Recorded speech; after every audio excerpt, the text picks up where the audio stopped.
Bonjour, bonsoir, ça dépend. Et si aux amis, aux Hollandais émission Nabiso, na plateau Nabiso, il y a Yokabas TV, émission Nabiso, Tolobe la politique, auto décortiquera toujours bah sujet actualité du jour.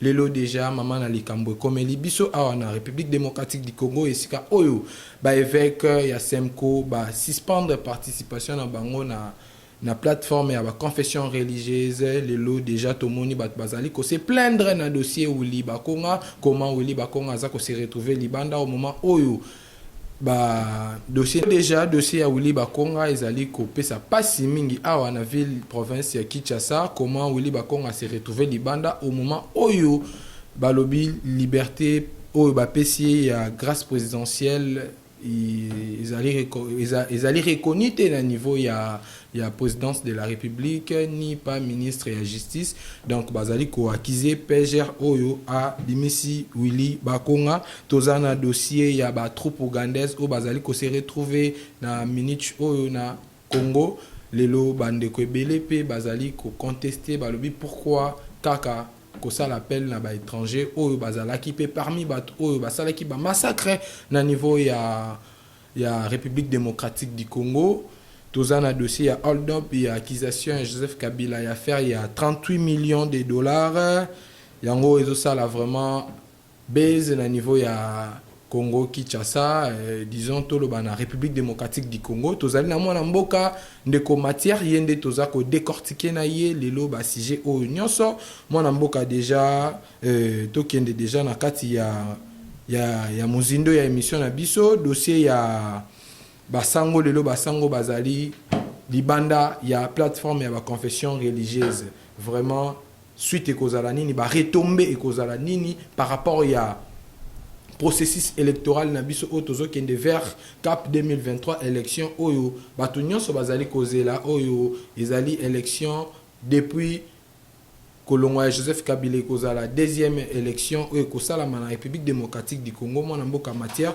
comment ozali ko analyser kolongo ya basango na kati ya plateforme ya ba confession religieuse c'est ba tchaki ba congolais ba désarmement ki ba congolais moto ba te Kabila pied Congo. Il a bien en nègre maintenant l'Amérique oh il y a ça une biso partenariat alors bien maintenant cette fois-ci Kabila il faut assange biloko nyonso nous sommes prêts à aider les pouvoirs en place pour récupérer biloko na ye nyonso parce que yo yaka hôtel makenaza député oh ya géraki na Kabila oh ba congolais ba pona yo na 2023 c'est pourquoi moni bazo banga kadima a condimenter étranger a postulé c'est a condimenter étranger à infiltrer dans l'institution. C'est pourquoi on dit balobi recensement et salem.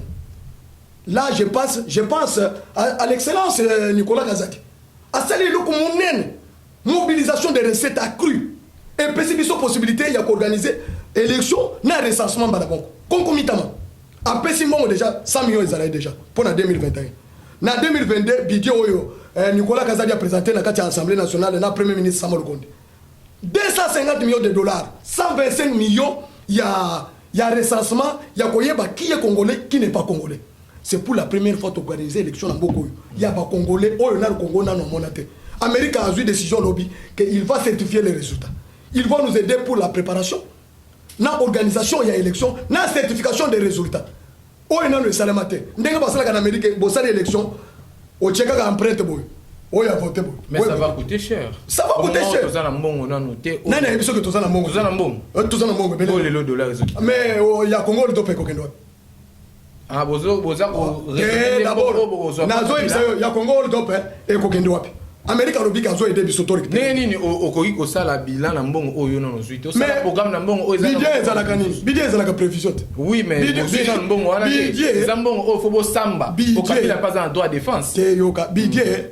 Définition à Bidé, les tableaux de prévisions des recettes et des dépenses. Des définitions, il y a Bidé. Tant que tu as la prévision, Premier ministre à l'Obénin, tu as sur 12 milliards, 10 milliards pour des recettes du gouvernement central, 2 milliards pour les provinces. Alors, nous irons jusqu'au-delà. Comme Bassali n'a pas. C'était prévu, Bidé n'a besoin de 7 milliards. Mais Nicolas Kazadi, il a surpris tout le monde. La mobilisation des recettes. Au mois d'octobre, le 31 octobre, le budget est déjà appiré. avec 2 mois de bonus. Dans le loto BT. C'est-à-dire comment Nicolas Kazadi Matondo Mingi na musala kitoko azosala. Il est le premier ministre depuis 1960. Il y a mobilisé recette. Il y a commis même budget dans biso na 10 milliards dans 6 mois. Au moins le gouvernement il y a Sama Lukonde. Mais c'est le gouvernement de Wario ya solo. Tu sais qu'il va aller au-delà, non? Éprouver dans 6 mois réserve d'échange na banque centrale 3 milliards,5. Là nous ça le gouvernement le bien gouvernement oyo dans le président Matia ba maman bazali ko s'inquiéter na ba marché partout baza ko s'inquiéter journaliste pour la biso ba la biso que tout il y a dollar et kokita mais jusque là rien. Est-ce que nazo olobi bien au moni musala d'abord tant on doit salir bolamo il faut qu'on commissaire o ezata ya Nicolas Kazadi dans un sur le plan de mobilisation des recettes. Oibi partenariat programme autoza na FMI. To signer un gouvernement. Pour FMI, à ça la monitoring, ya contrôle, il y a évaluation. À mon que gestion na biso zandeni. C'est pourquoi balobi pour la bonne gouvernance. FMI a lobi azoba kisambongo mususu. Par rapport à la kaki. Parce que mobilisation des recettes, na affectation des dépenses. Ndenge Nicolas Kazadi azo salango, bazo mona lokola magie. Nano ba mona ministre a été depuis 1960. Même en Afrique mobimba. Pendant la période du coronavirus, biso to stabilisé. Ndena lingi yo lingi biloko kita. Non d'abord. Ngana lingi te la population. Oui, attends na zala kati ya population wana. Le problème d'abord en macroéconomique c'est la stabilité. Est-ce que vous avez la stabilité de la monnaie? Vous avez la stabilité ya prix.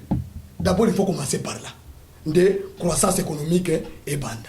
De basala kana makamo économie yo ngai na za économie je sais comment c'est il y a moi na ozo pesa biso il y a moi na zo la ça parce que bato ba yebite tant ozo mona na zo komisa Nicolas Kazadi ce n'est pas je suis pas un flatteur d'ailleurs Nicolas Kazadi ayibingate ngai nano na mona yebo ete to terminer yebo ete peut-être na micro na yo na zo senga avec chole wa za pembeni na ye ayebisa ye webisa déjà na yo wana ayebisa ke matière azoloba akomisa ngai na mona Nicolas Kazadi nano na mona ete mais bato ba mona kata on parce que je sais de quoi je parle. Économie na biso ezalaki par terre. C'est grâce à cet homme-là, l'ami des institutions de Bretton Woods, les institutions nyonso ya mbongo epesi biso. Webi pour développement, to biloko ekita. Esengeli d'abord abondance. Abondance zo ya ndenge nini? Soki toza na économie ya malamu te. Gestion ya mbongo, recette locale. Peuple congolais, futa pako. Peuple congolais futa pako. Futa taxe. Opesa Nicolas Kazadi nyongo. Bokomona makambo kosala. Webi projet oyo Félix Azosala a commis au salaire à 145 territoires. Papa Tikati, c'est grâce à Nicolas Kazadi. Mobilisation des recettes de Kosala, donc développement à la base. Au comment on a embouteillage dans la quitation, comment on a voté grâce à la mobilisation des recettes de Nicolas Kazadi. Moi, je sais qu'on a traité les lots, baza ko futa ba monter. Bande quoi on a tra 5 mois déjà, 6 mois kende autour aux années. Ba to ça la grève. Je vous dis kende autour. Grève récemment ça là qui on a to qui ba image. Na mboko yeto yebi. Catholique na Martin Fayulu babongisaki bazosala bango ba syndicat na bango ba militant na bango na bakomi ba syndicat bakeli de société bakeli kosala makele tango bakangi bango omoni baza ba travailleurs les vrais travailleurs baza na kati ya bureau bazo papa banda gouvernement e banda musala arrière ata na secteur moko ezalité wana ngai moko na sololi na ba syndicat ya enseignement na mbwele balobi non te côté wana o gouvernement c'est-à-dire musala ya Nicolas Kazadi réforme ezali munene mboka ezalaki ya kokonda mais volonté oyo ministre oyo ayenango c'est pourquoi bazoko sele makambo Nathalie Boyina seki na lobi atala kindoki nazo saluende ko ngai patinto oyo na s'affrontaka na ye poste que azoko sele bami papa na gouvernement mobimba toza na ministre ko nekana Nicolas Kazadi te excellence Nicolas Kazadi mémoire na ngai. J'ai travaillé sur les finances, la Banque centrale. Papa, est-ce que vous avez ministre Nicolas Kazadi au moni mbongo l'économie, finance, nakati gouvernement wana, ministère de la finance wana, ezali lokola makila na zote monde. Chaque papa, soki makila esili yeba ke moto akufi. Soki mbongo ezate, aucun ministre akosala musala. Ba ministre nyonso wana baza sectoriel, les dénominateurs communs à tous les ministres. c'est Nicolas Kazadi. Ouais, il y a dans la finance. Mais il y a moi là c'est la poumon. Oui, mais au bandi ko parce que la poumon on fait ça biso doza contre excellence Nicolas T mais toza na besoin à salam malamu le peuple congolais a na souffrance balongo la biso na kati ya misère o toza. Nicolas Kazadi a sali exploit. Ministre de Kabila, il y a FCC dans 2 ans. Alors, non, vous avez exagéré le budget de 7 milliards, à réduire le budget dans 7 milliards. C'est là la goule. C'est là la goule. Ah, Nicolas Kazali place, Azali conseiller, ambassadeur itinéraire chef de l'État, Azoni ça local. Donc Léon Nicolas a relevé des défis. Mais il y a moi à finir bateau Kabila. Déjà pour comment un ministre peut mobiliser dans 6 mois ce que vous n'avez pas mobilisé pendant 18 ans? Mais c'est papa, et surtout quand on a mis le 31 octobre, tous les comptes sont dans le vert. Mais papa, qu'est-ce que vous voulez qu'on fasse encore? Pour moi, mais Nicolas Kazadi est le premier ministre. Hein? Ce qui va se mais je vous dis, il y a président Mathias, Azagi président Fachi a fait confiance. C'est non parce qu'un premier ministre, doit être un bon gestionnaire. Et c'est le premier ministre qui a ravitaillé les poumons de développement, les socles du développement, ça passe par les moyens financiers. Ce qu'on a dit, projet Belé et Chouaka, ce n'est pas que les ingénieurs, les techniciens, les solo. C'est pourquoi on a dit, le programme, Nicolas Kazadi, a eu programme dans l'institution de Bretton Woods. Parce qu'aucun investisseur ne peut pas aller dans un pays où il y a la mauvaise gouvernance. Comprendre. Et Yami Balé, aucun investisseur ne peut pas aller dans un pays où il n'y a pas l'état des droits. C'est ça les 2 conditions sine qua non. C'est pourquoi mon Nicolas Kazadi. L'insécurité. L'insécurité, oui, vous m'avez complété. Maintenant, Nicolas Kazadi a lobby, il fallait d'abord faire contrôle. Mais le Nicolas Kazadi a ministère où tu as une carte de visa.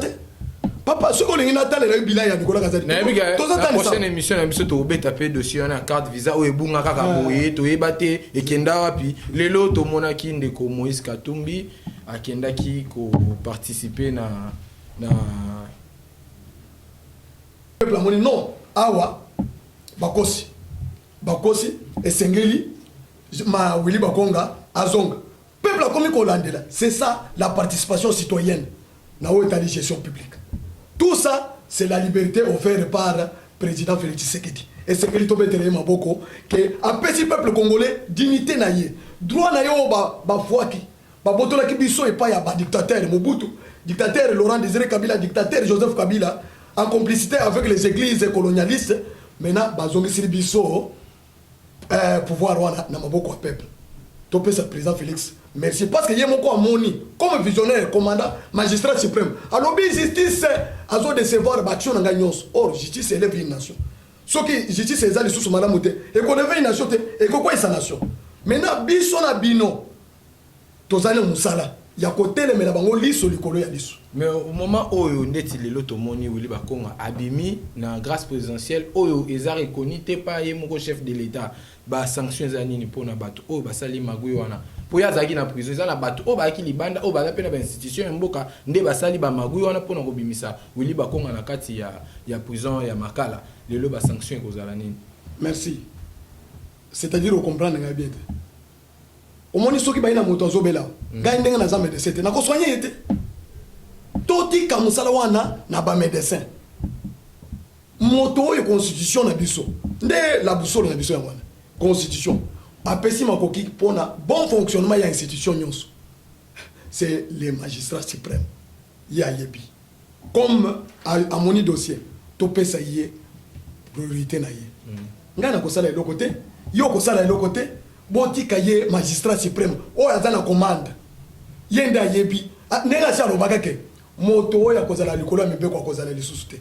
Il a déclaré la lutte contre l'impunité. Tout est là. Namboko nani ayebaki ke directeur de cabinet ba ministre ba ko ta prison ba gouverneur de la banque ba chef d'état major ba le kana justice ba sambisa bango e pa ya juge a terminé boya lobi pesa identité na azala kite makambo to monika ka tango président de la République comme état de droit ezana dépit azali lokola mwana kote baboti mwana lelo abandi ko lia fufu lelo abandi ko tambola lelo te mwana azo sala étape nyonso azo mata étape nyonso jusqu'à tel point que au monique mwana comme mire nde ezali lokola état de droit état de droit tobani nango lelo na régime ya Tshisekedi topesa yango temps moto na moto a contribué pona tofandisa yango tokoma un véritable état de droit parce que à travers l'état de droit Congo na biso a récupérer place na ye nyonso oyo babotolaki et pas ya bato et babisaki ko voilà Congo na biso a récupérer place na ye sika oyo babebisaki lelo oyo dossier oyo ezali ko pesa ba congolais mususu pasi mususu pe sengo lelo tomoni officiellement entrée ya ba troupe ougandaise na territoire na biso awa na Congo déjà tomoni bande comme mususu bazali ko lelake lelo ba massacre belé salami lelo na Congo eza ba Ougandais, Rwandais, des zali auteur de massacre wana mais lelo sous président oui kopé c'est sous étranger wana confiance ya au côté ça ba troupe na bango na kati ya territoire na biso pour ba ya ko sala nini zali moko ya ba communicateur chef de l'état comment ko expliquer biso comment to ko se retrouver na stade o ya au côté ça ba troupe ougandaise na kati ya territoire congolais. Merci. Il faut maintenant au peuple congolais à Komituna. À qui profite l'insécurité à l'est de la République démocratique du Congo. De Mutuna wana. Pourquoi guerre à l'est et ça 24 ans? Ba mesure et banda ko somate. To monaki la fois passée au bazar na mémoire fraîche. Ba monaki président Assemblée nationale à l'époque Vital Kamerhe. Et le quoi est na perchoir parce que Barwandais va contacter sans que institution Assemblée nationale ait battu les élus du peuple aient battu. Est-ce que tout na est-ce que les Cambouans n'ont salami les longs est-ce que les lombos sont informés voilà ndé mutuna wolinga ke autour Assemblée nationale va informer na bisa na bango au moni les loyo comme potos à l'état des droits c'est-à-dire il faut qu'on respecte Mibé. La loi mère, constitution et lobby, si j'ai un intérêt, il y a souveraineté. Dans d'autres temps, d'abord, l'Assemblée nationale, pas les élus du peuple. Commission défense et sécurité, et Zali Wanan. Basalaki a quitté la banque. Basali recommandation na banque. Bapesi chef de l'État. Chef de l'État, nde azali na makoki. Et ça l'église, et ça l'opposition, et ça biso peuple, où est basala makoki a engagé Mboka devant la décision minière il y a sécurité. Qu'est-ce qu'il y a à l'Est? À l'Est, c'est la guerre des terrorismes aux Est. Guerre où on a pas ici là, et c'est mutualisation de forces. Exemple, Botala na Sahel.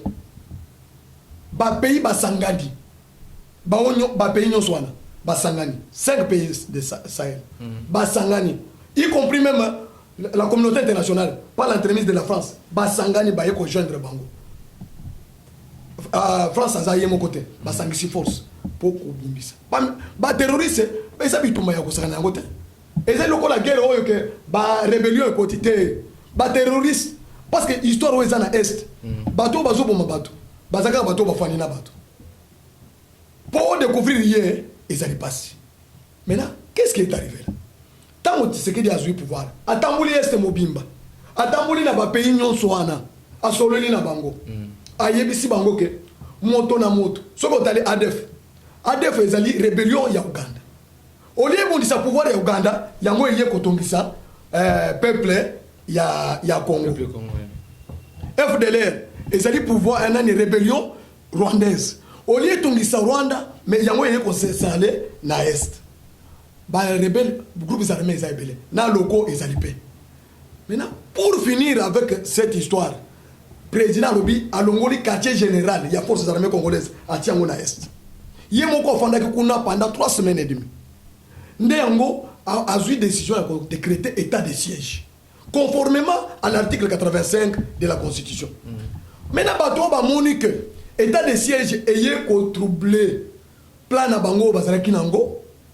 Boyoka qui président Assemblée nationale le baki ke bato yo bazana ramification na makambo ya guerre à l'est ba mususu bazana institution ya Congo ba mususu bazana palais du peuple là.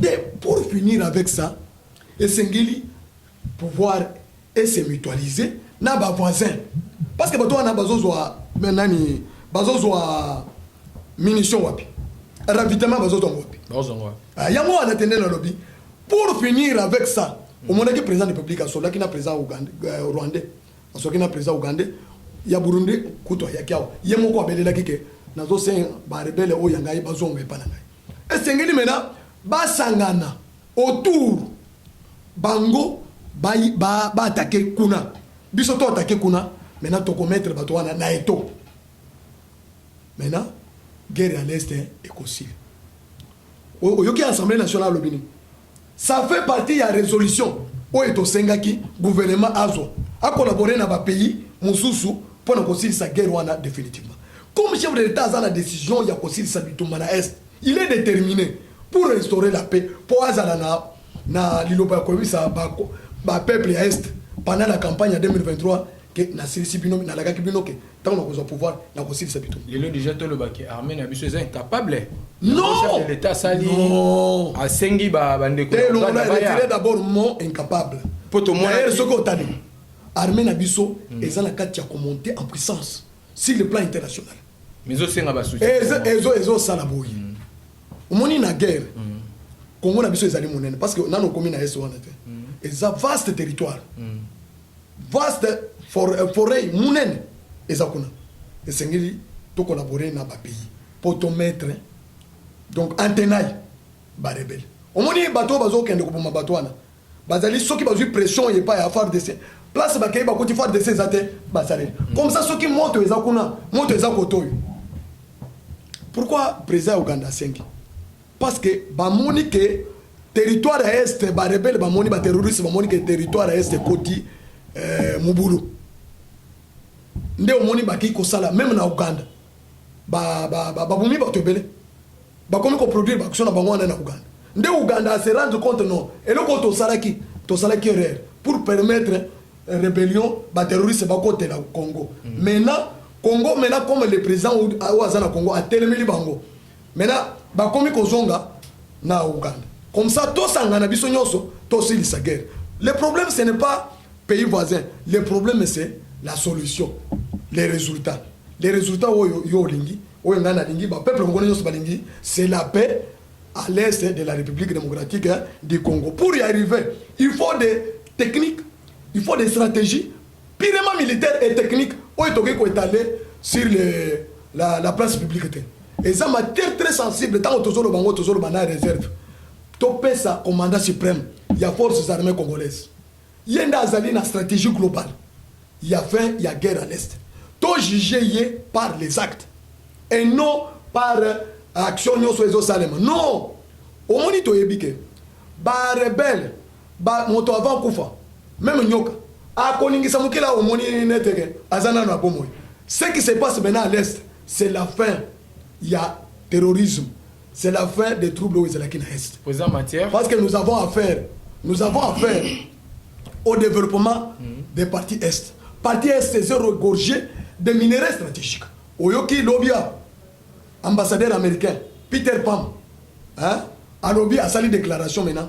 Comme Tozui maintenant, preuve que contrat Oyo Chine, Basinyakana pouvoir o etika ya kala ya Joseph Kabila to monique makamonyo so ezalaki na pouvoir ya Chine a réaliser pour na Congo to moni yango te to suis preuve que ata eloko moko salamité 6000 km ya route asphaltée 3000 km ya rail hôpitaux ba école biloko nyonso ba infrastructure des barrages électriques et salamité.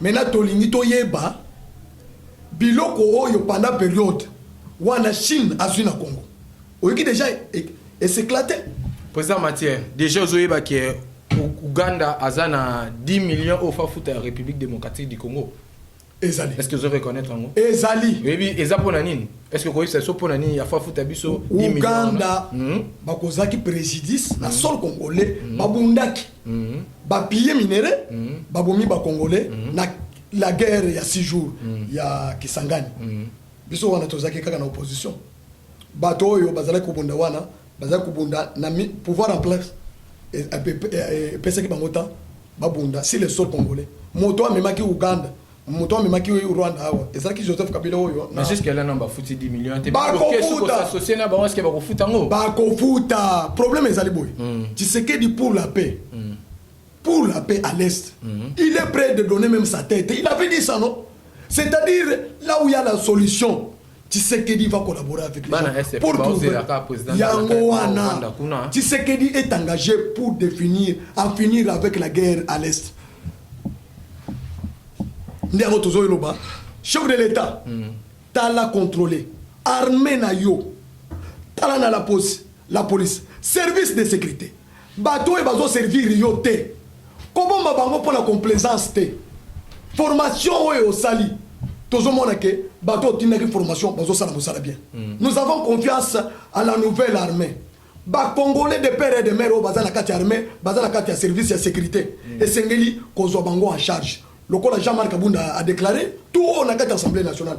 Pas diminuer train de vie à l'institution pour balouer Mbongwana na armée, balouer Mbongwana na gratuité de l'enseignement. C'est ce qui compte.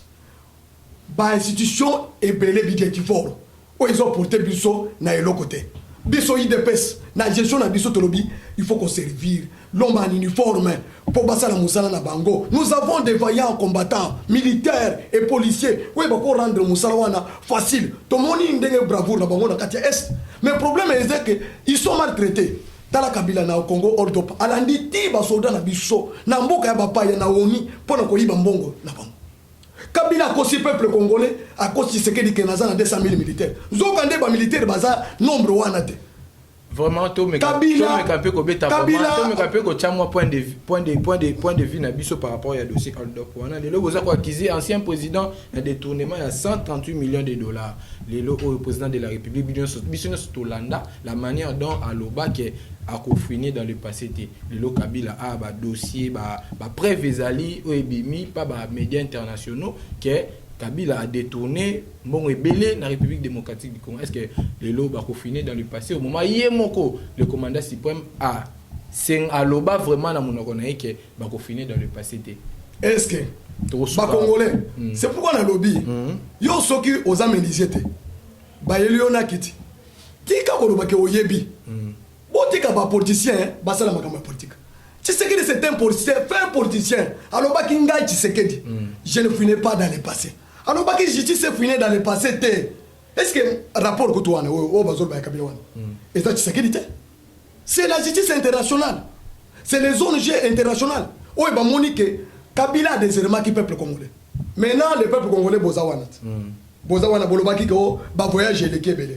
Maintenant, Kabila voyage à quitter. Ce que tu as là, Ndenge Kabila pied Congo. Na kofanda na yaya calme wana. Tala Ndenge Kabila pied Congo. Bon, Moni.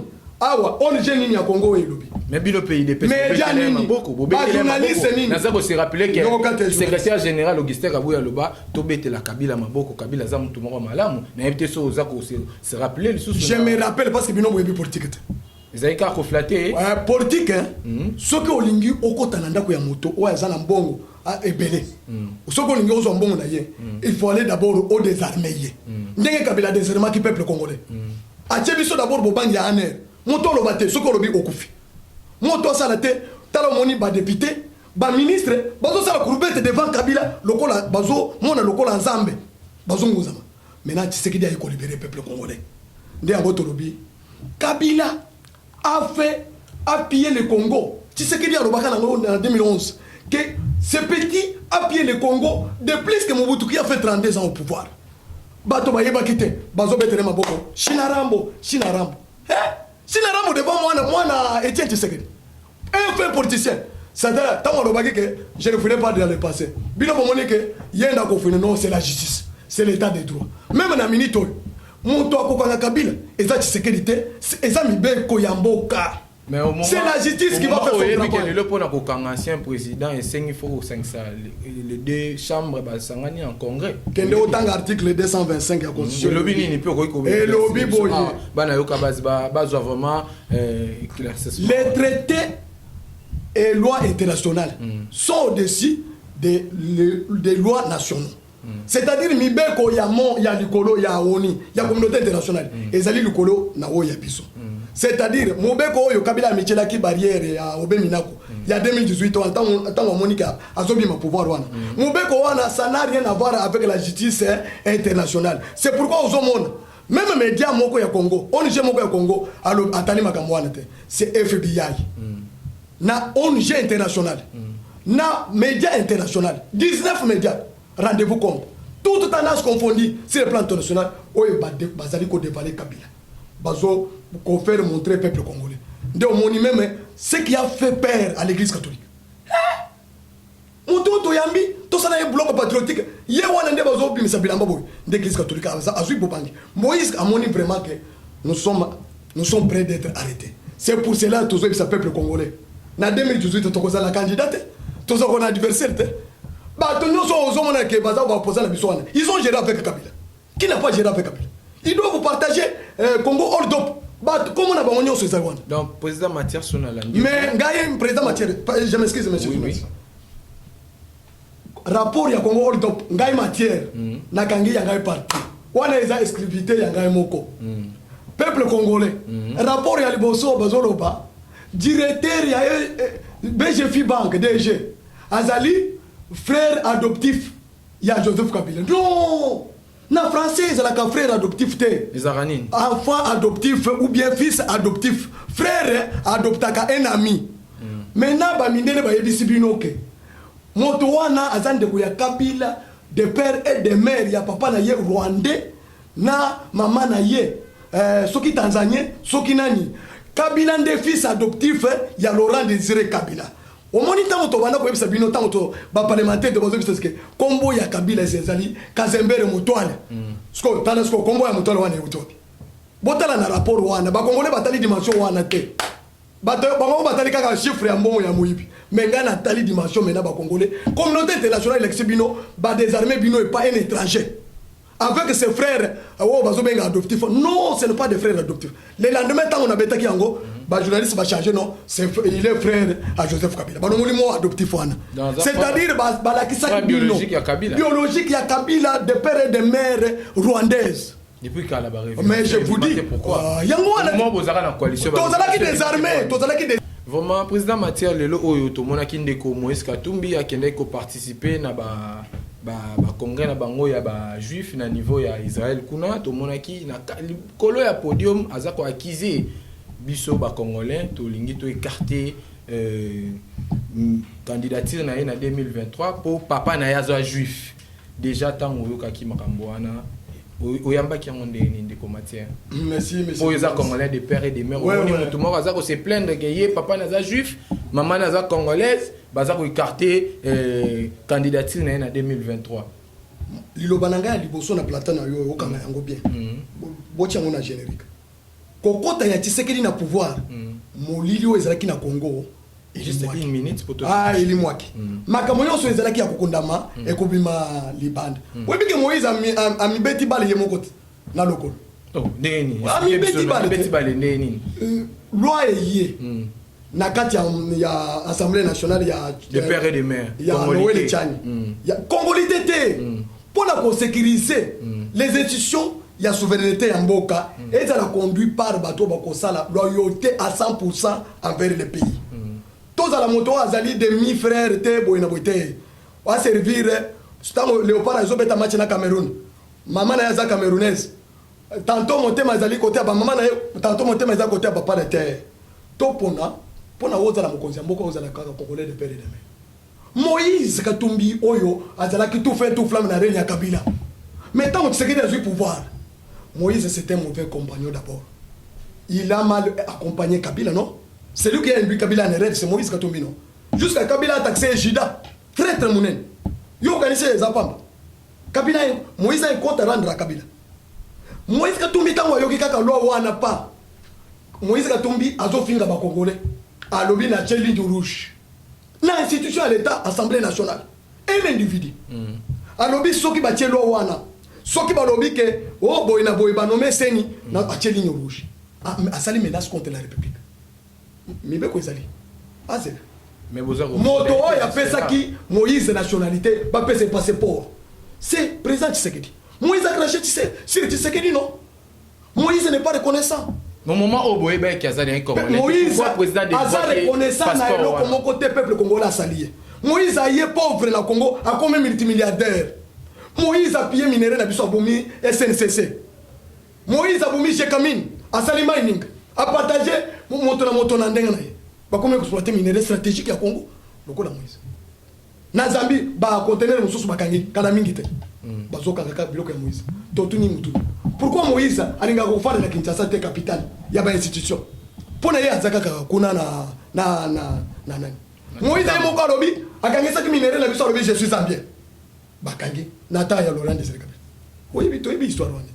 Mais Moïse aye koloba aya akendaki na voyage na Yohana. Kamita to azalaki. Moïse mon idée la zalaki. Mais tala image. Place bazotia fleur na memorium ya bajifo babomaki bango. Au monaki ata congolais moko kaka ba belge aba bajif Moïse a qui déposé gerbe de fleurs abosani que ya aza comme il que je suis congolais makambo wana etali kaka ba exclusivement bajif Moïse a ko sala discours en anglais nde place makambo yeko pe bon mais yo mona te que lelo ko ki pe ko causer par rapport lelo Moïse ba pesier déjà confiance pas ba israélien ba juif wana akina na Israël ba pesier confiance wana faut ba soutenir ye na ba mambo ebele mais lelo oyo Moïse Katumbi za suko kene ko accuser ye abimisele lokola mutu mabe na misu ya ba juif wana mais est-ce que yoka problème ezali boye pour l'intérêt supérieur de la nation, la souveraineté nationale est hypothécable. Donc, on dit à ta pays partenaire, les loyaux, Félix Tshisekedi n'est pas le président Joe Biden, américain. On dit que Félix Tshisekedi a été positionné comme président américain. Nous avons des liens. Toyebi, Toza, un partenariat. Aucun pays au monde ne peut pas accepter que soit dirigé par un citoyen d'un autre pays. Même Israël a conduit matin. Oui, mais que tu es Moïse, on a tombé dans piège à Tshisekedi. Tshisekedi a gagné Israël avec ça la diplomatie. Au lieu Moïse a tourné, qu'est-ce que Tshisekedi est allé faire là-bas? Moïse s'est précipité dans l'invitation au Bajif Batindili. Mais amité qui est mon côté. Amité qui est mon côté. Moïse a dit oh, bande qu'on a Bajif. Ngai, baboya qui a fait l'élection en 2018. Il y a mis Baloyo, na minute où le processus est comme il est sous. Baliba est katengai parce que je suis juif. Na kozala na yolote 100% na Congo te mais amité qui est mon côté poto ke na ochite nde yango na zopesa na ndeko Moïse Katumbi azali na Congolais tozopesa boy Moïse aya na Congo to bengani na Congo te asala sport asala économie mais makambo itali mboka à se retirer pour à se respecter tous a besoin d'ailleurs il peut servir dans d'autres secteurs mais le secteur Italie donc imperium souveraineté à l'état bato bakenda kotala mongo wana jamais yanya takunate soka meki vraiment ndeli wana l'état a kondimate bakokanga ye akokufa na prison voilà parce que ça s'appelle la haute trahison voilà ce qu'on avait vécu hors de Congo est-ce que Kabila yombela za la congolais de père et de mère makambo a pied Congo elinga alika salango parce que ba congolais na boyebi makambo to c'est la boque de porter plainte c'est ce qu'elle appelle to porter plainte te justice na biso télé ko loba ministre de la justice parce que là on demande ba preuve tangible ta que na justice c'est biso à côté ça pour la ministre de la justice a saisir déjà procureur le dossier est en cours c'est pourquoi mon aki Nicolas Gazadi a yebisi chef a ben ça va to BGF Bank en début que y a solo détournement et salamaki na kofuta 43 millions. D'ailleurs, ce qui a animé déjà 43 millions, c'est-à-dire bon nyos au bazolo. Oui, oui, que makamwa na bozo ça parce que nan otani en bien. Ba preuve tangible, moyen Kabila wanga nezalité. Kabila nenga zaboy, il est déjà comme il est déjà prisonnier. Donc comment on est en 2023 té? Ba to belo bozo on est en 2023. C'est pourquoi bazo boy élection. Ba yebi que à la lire vont les choses. Moto connaît qu'à l'élection, il faut être à la même propre. C'est lui qui n'a jamais géré avec Kabila. Ils sont trempés. C'est pourquoi on a qui batouana. Benola mba lobi lobi. O yoki information ya Benola. Boza la détail, il faut na yé. Le bas pour que nous chité pas. Benola mba lobi que si je suis en Belgique aujourd'hui, na kimaki humiliation, menace de mort na famille ya Kabila. Babana ko menacer bo babo maye. Pour exécuter coup d'état institutionnel. Oyo tamo mambo mona ki atelema ki la Assemblée nationale Tshisekedi a violé la constitution, il faut congrès côté. Jamais Kabunda a télé mais jamais congrès kokota té parce que toute la période de coronavirus mbongo ezate 2 millions pour la kofuta ba congressiste mbongo wana ezalité bato bafinga jamais Kabunda babati bakiti maintenant Benoît Lomba alobi ke coup d'état azalaki na preuve nyonso. Après échec ya coup d'état militaire, ya Kalevo Mutomba na Delphin Kayimbi na John Numbi. Maintenant plan na bango mobimba ezalaki kaka pour la coup d'état institutionnel. Tant ba échoué, Benoît Lambasengi chef de l'état couvrir ngai na au sécuriser ngai. Je suis les menaces. Balinga ba bomaye ne ba bomaki Kalevo nani Delphin Kayimbi. Papa, plan nyonso wana marka veik oyo bato kabila bazalaki nango en complicité avec l'église catholique. Et puis mi banda te Benoît Lambalobia. Aza la preuve. Parce que quelle place Benoît Lambalobia azali wana ayebisa yo. Ndé tozo yebisa bino boy. Papa, peuple est libéré. Peuple congolais est libéré. Maintenant, tout se prendre en charge pour tout le Congo, ensemble, la vision du chef de l'État, Félix Tshisekedi. Olinga te, voya redressement. C'est pour la première fois. Le chef de l'État va au Congo, va assister à l'inauguration. Il y a projet, il y a construction, il y a usine, il y a batterie lithium. Pour passer la mituka, il y a la carburant pour sauver l'humanité climatique. Minerais stratégiques wana nyonso ezali aho. Tala Tshisekedi ndenga memi Congo. Atomode comme les premiers producteurs ya batterie lithium pour basa la mituka sans carburant pour na ko atténuer nani ya climatique. Tshisekedi asali eloko osala makate forêt équatoriale yo. Bassin du Congo tozaki nango depuis quand. Nani ayebaki ke ezala valeur ko commerce biso valeur. Tshisekedi akena G20. Alobi que non, Congo n'est pas un pays pauvre. Congo doit figurer parmi les G20. Parce que nous avons des minéraux, nous avons des forêts équatoriales, tout ça dans maille. Bah, c'est raison. C'est-à-dire, il n'y a pas valorisé le Congo. Motowana. Dans ce pays, il y a des gens mais bana, basala qui est bayeba qui te nini to salite. Nini to salite. Bana, bayekotula bayeba salize mo malamu. Nini Kabila sala qui te pour bokanga yeboye. Congo on top. Tango mo bana, bozala ki wapi tango Kabila bana ko piller. Bosalaki ni mais ni bana ni bosalite état de droit ezalaki wapi forêt équatoriale ezalaki wapi toli ya ngombongo lelo Tshisekedi ayana asala voyage baro bana COP 26 zwa 2 milliards de dollars président Mathieu nini bosalaki te budget pour milliards yako kende nini ezalaki bino pour balobi TV zangonga nalobi nini nazotuna bana nini ezalaki bino pour budget basala 18 ans na 4 milliards mubuto asala budget na 1 million.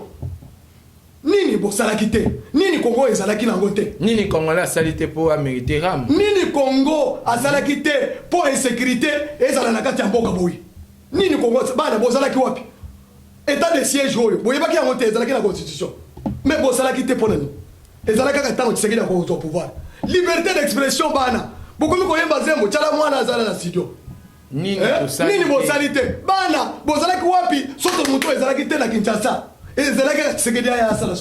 Merci président Mathieu TV Zangonga Ngonga la biso déjà parce que signaler biso pas déjà mission na biso mot de la fin na yo pour président Mathieu na kati ya lani ya ba institution minene to komi déjà na suka émission na biso mot de la fin ba bandeko ya yo ka base bazotala yo mama Jacqueline Elum bazotala yo to moni honorable Yann Bongi bazotala yo déjà mot de la fin na yo 30 secondes, tout chité. Félicitations, na Jean-Marc Kabunda, prophète. Bato manager tout le monde. Merci na Augustin Kabouya, secrétaire général ya parti. Binomi balé pour renverser tandem. Donc, bloc ya ba journaliste, ba professeur minene na Congo pour na faire comprendre ce qui c'est, ce qu'on appelle l'état de droit. Ce qu'on appelle la démocratie. Bon renverser pyramide, bon déstabiliser trône, il y a église colonialiste. Basengi pardon. Félicitations. Naba député honorable Mbosso Koti.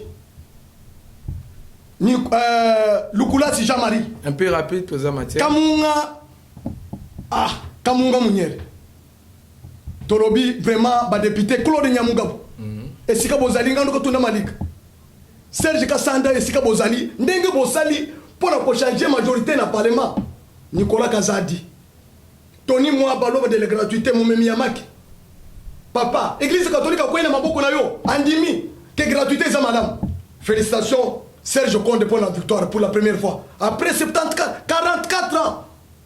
RDC azo sport ya kokende na coupe du monde Serge Konde ministre sport papa makambo ezaka ka gouvernement ya bawario ya Tshisekedi ya 6 mois oyo. Merci président Mathieu. Félicitations na Didier Boudimbo na ninga na sanga eloko moko na bidie wana rubrique moko ekoti ezala kate ya pétrole na régime ka ya Tshisekedi papa bidie kokoma ata 30 milliards 40 milliards en 2022.